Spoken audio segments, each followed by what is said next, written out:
हाँ तो बच्चों आज हम शुरू करेंगे enzymes used in biotechnology. Biotechnology एक यूनिट है, इसमें दो चैप्टर्स हैं। पहला process and methods of biotechnology, second part is applications of biotechnology. तो ये फर्स्ट चैप्टर का पार्ट है। सीबीएसई में, नीट में, आईएससी में, सभी में है। नीट में तो पिछले साल इसमें से 8 क्वेश्चंस आए हैं, तो एग्जाम्स में भी क्वेश्चंस आए हैं, इससे पहले भी क्वेश्चंस आए हैं, तो इसको पूरा कवर करते हैं बिल्कुल बेसिक से। वैसे तो बहुत सारे एंजाइम्स हैं, लेकिन इतने एंजाइम्स जो मैंने लिस्ट बनाई हुई है इनको आप याद करें तो नीट का सारा कवर करते हैं, एनसीईआरटी सारा कवर करते हैं। पहला है एंजाइम हेलिकेज। हेलिकेज क्या है? ये हाइड्रोजन बॉन्ड्स को कट करता है। जो नाइट्रोजनस बेसिस के बीच में हाइड्रोजन बॉन्ड्स होते हैं डीएनए में, ये मान लीजिए डीएनए है, तो यहाँ पे नाइट्रोजनस बेसिस है, एडेनिन थाइमिन से कनेक्ट होता है, गुआनिन साइटोसिन से कनेक्ट होता है, एडेनिन और थाइमिन के बीच में डबल बॉन्ड होता है, गुआनिन और साइटोसिन के बीच में ट्रिपल बॉन्ड होता है।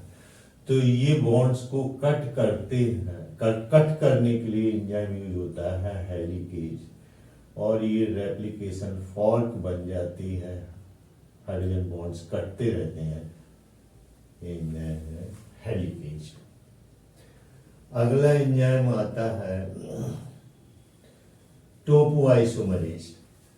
टोपोआइसोमरेज क्या काम करता है? बिल्कुल इसके अपोजिट काम करता है। ये रिकॉइल कर सकते हैं, फिर से कनेक्ट हो सकते हैं, इसलिए टोपोआइसोमरेज इनको रिकॉइलिंग को रोकता है। It removes the tension, means it stops recoiling after cutting hydrogen bond. It is also known as DNA guidage. Its second name is DNA guidage. Third enzyme है, सॉरी सेकंड एंजाइम है लाइगेजेज।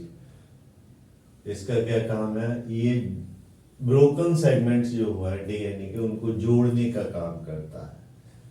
तो it joins broken segments, ligases है ये सारी enzymes जो जोड़ने का काम करते हैं।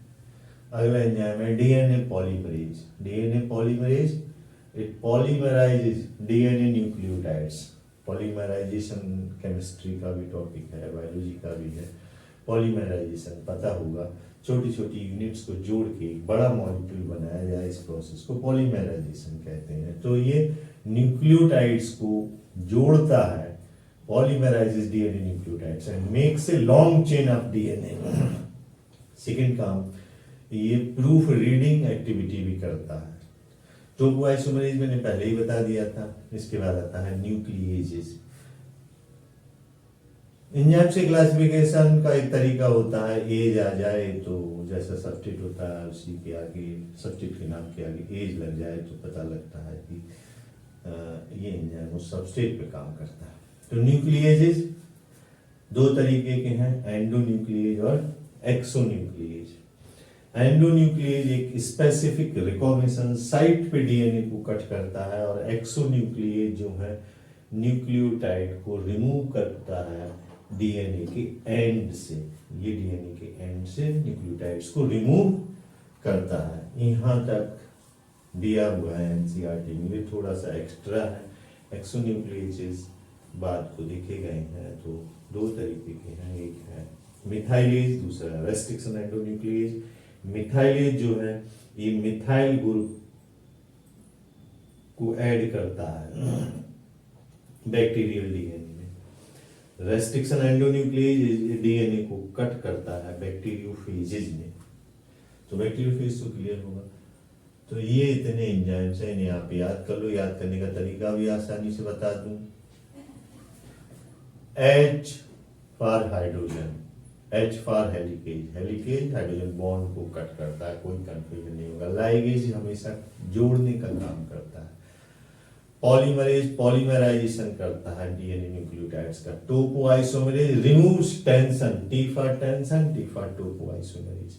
एंडोन्यूक्लिएज और एक्सोन्यूक्लिएज को थोड़ा याद करोगे तो ये इस तरीके से कोई भी क्वेश्चन आता है एंजाइम के फंक्शन पे बेस्ड, मैचिंग में, वन वर्ड में, ट्रू फॉल्स में, कर लो।